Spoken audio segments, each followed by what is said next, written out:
एक बार फिर से देहात तक चैनल में आपका स्वागत है। आज हम आपको बताने जा रहे हैं कि आप कम से कम पैसों में ड्राइविंग लाइसेंस कैसे बनवा सकते हैं, जो कि इसकी आरटीओ फीस 300 रुपये से कम ही लगती है और आप दलालों से 5-10 हज़ार रुपये ठगने से बच सकते हैं। इसके लिए आपको किसी भी सीएससी सेंटर यानी जन सेवा केंद्र में जाना होगा, जहां से ऑनलाइन आय जात निवास प्रमाण पत्र बनाए जाते हैं, या फिर मोबाइल से ही आप ऑनलाइन कर सकते हैं। ऑनलाइन करने के बाद आपको एक रसीद मिलेगी जिसमें आपके टेस्ट की तारीख लिखी होगी। रसीद में दी हुई तारीख को आपको आरटीओ ऑफिस में टेस्ट के लिए जाना होगा। टेस्ट में आपसे क्या क्या पूछा जाएगा, चलो हम आपको बताते हैं। टेस्ट या एग्जाम के लिए वो सारी बातें हम बताएंगे जो आपसे आरटीओ ऑफिस में टेस्ट देते समय पूछी जाएंगी, जिससे आप टेस्ट या एग्जाम आसानी से पास करके ड्राइविंग लाइसेंस बनवा सकते हैं। स्क्रीन में दिख रहे प्रश्नों में से कोई भी आपसे 15 प्रश्न अथवा यातायात के कुछ चिन्ह भी पूछे जा सकते हैं, या फिर प्रश्न और चिन्ह दोनों ही पूछे जा सकते हैं, जिनकी टोटल संख्या 15 होगी। 15 प्रश्नों में से यदि आप केवल 9 प्रश्नों के सही जवाब बता देते हैं तो आपको पास कर दिया जाता है और आपका ड्राइविंग लाइसेंस कुछ ही दिनों में बनाकर आपके पते पर भेज दिया जाता है। तो चलो शुरू करते हैं। वो कौन से प्रश्न तथा यातायात के चिन्ह हैं जो आपसे आरटीओ ऑफिस में टेस्ट के समय एग्जाम में पूछे जाएंगे। तो प्रश्न है, राज्य में राष्ट्रीय राजमार्ग पर ट्रकों की अधिकतम अनुमेय गति कितनी होनी चाहिए। यानी जो राष्ट्रीय राजमार्ग होते हैं जिसको एसएच बोलते हैं, तो वहाँ पर आप कितनी स्पीड से कितनी गति से गाड़ी चला सकते हैं। यहाँ पर एनएच नेशनल हाईवे की बात नहीं हो रही है, यहाँ पर हो रही है एसएच की बात, राष्ट्रीय राजमार्ग की।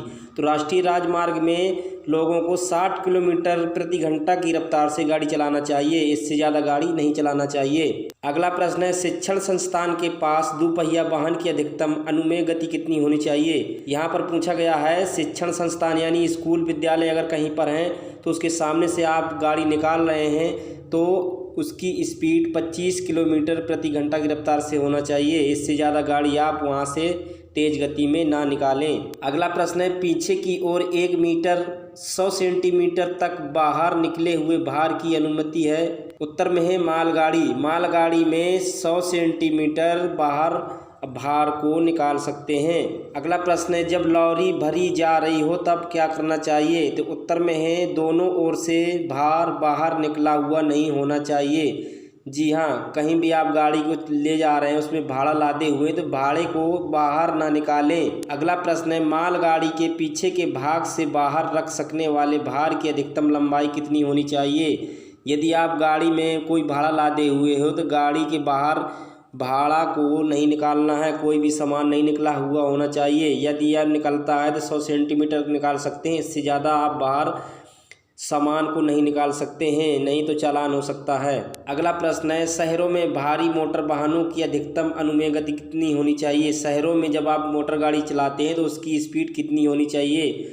जी हाँ, उत्तर में 45 किलोमीटर की रफ्तार से होनी चाहिए। 45 किलोमीटर प्रति घंटा की रफ्तार से गाड़ी की स्पीड होनी चाहिए, इससे ज़्यादा आप स्पीड ना भगाएं शहरों में या सिटी में। अगला प्रश्न है, खींचने वाले और खींचे जाने वाले वाहन के बीच की अनुमेय अधिकतम दूरी कितनी होनी चाहिए। जी हाँ, यदि कोई आप गाड़ी को खींचते हैं तो उसकी कितनी दूरी पर गाड़ी को बांधना चाहिए, उसकी रस्सी की लंबाई कितनी होनी चाहिए। 5 मीटर कम से कम रस्सी की लंबाई होना चाहिए। अगला प्रश्न है, शहरों में मोटरसाइकिल की अधिकतम अनुमेय गति कितनी होनी चाहिए। 40 किलोमीटर प्रति घंटा की रफ्तार से गाड़ी को चलाएं, क्योंकि वहां पर ज़्यादा भीड़ भाड़ होती है। अगला प्रश्न है, आप 2 लेन वाली सड़क पर गाड़ी चला रहे हैं, आपके आगे का वाहन बहुत धीरे जा रहा है और आगे सड़क ओवरटेक करने के लिए खुली है, तो आप क्या करेंगे। उत्तर में है बाईं ओर से वाहन को जाने देना चाहिए। जी हाँ। बड़ा प्रश्न है, अन्य वाहन को खींचने वाले वाहनों की अधिकतम अनुमेय गति कितनी होनी चाहिए।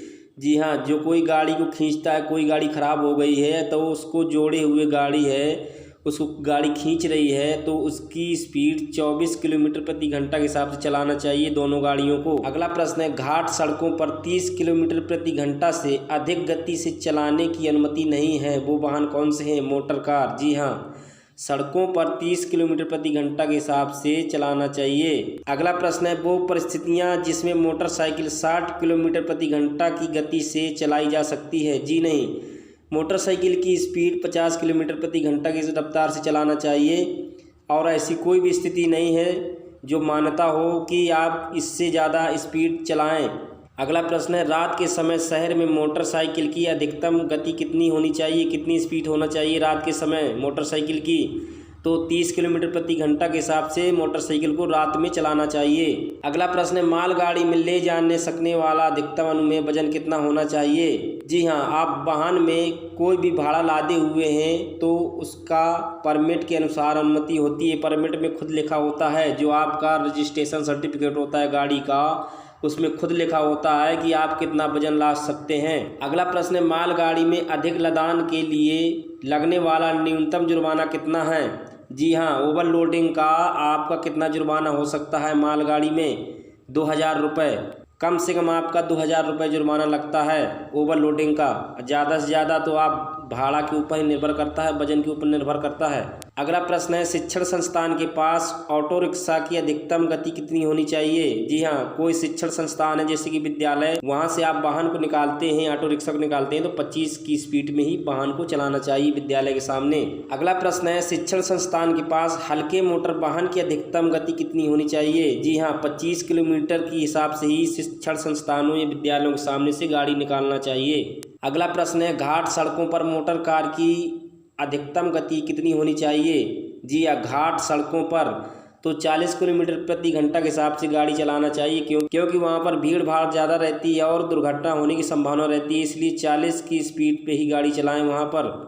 अगला प्रश्न है, घाट सड़कों पर मोटरसाइकिल की अधिकतम गति कितनी होनी चाहिए? 40 किलोमीटर प्रति घंटा के हिसाब से होनी चाहिए। अगला प्रश्न है, ऑटो रिक्शा की अधिकतम गति कितनी होनी चाहिए? जी हाँ, 40 किलोमीटर प्रति घंटा के हिसाब से चलाना चाहिए। 40 की स्पीड में ही रिक्शा को चलाना चाहिए।